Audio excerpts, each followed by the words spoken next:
ত্রিপুরায় টেট উত্তীর্ণ বেকার ৩৬৬ জন।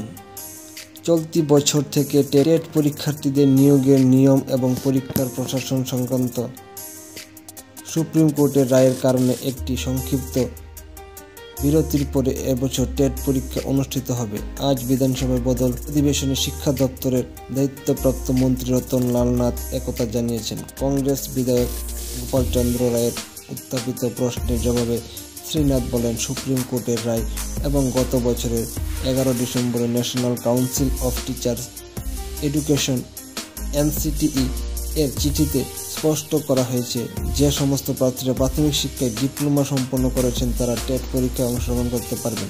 ইতিমধ্যে শিক্ষা দপ্তর আন্ডার গ্রাজুয়েট টিচার্স UGT এর জন্য নিয়োগের নিয়ম সংশোধন করার প্রক্রিয়া শুরু করেছে।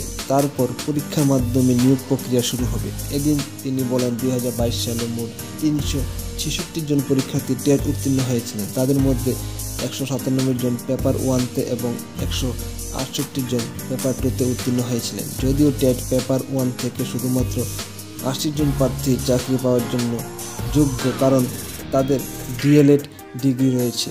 এদিন তিনি আরও বলেছেন, অন্তিমবারের মতো 2022 সালের 29 ডিসেম্বর টেট পেপার 2 এবং 30 ডিসেম্বর পেপার 1 পরীক্ষা নেওয়া হয়েছিল। সুপ্রিম কোর্টের রায়ের পরে এই প্রক্রিয়াটিতে স্থগিত রেখেছিল TRBT। রায়ে উল্লেখ করা হয়েছিল যে B.Ed ডিগ্রিধারীরা টেট পরীক্ষায় UGT পদের জন্য আবেদন করার যোগ্য নয়।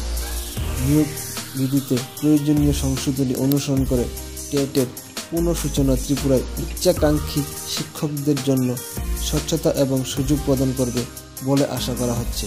এই বিষয়ে শিক্ষা দপ্তরের দ্রুত পদক্ষেপকে অনেকেই স্বাগত জানিয়েছে, কারণ এটি নিশ্চিত করে যে পরীক্ষা প্রক্রিয়া সুপ্রিম কোর্টের নির্দেশাবলী এবং NCTE নির্দেশিকাগুলির সাথে সামঞ্জস্যপূর্ণ, বলেন শ্রীনাথ।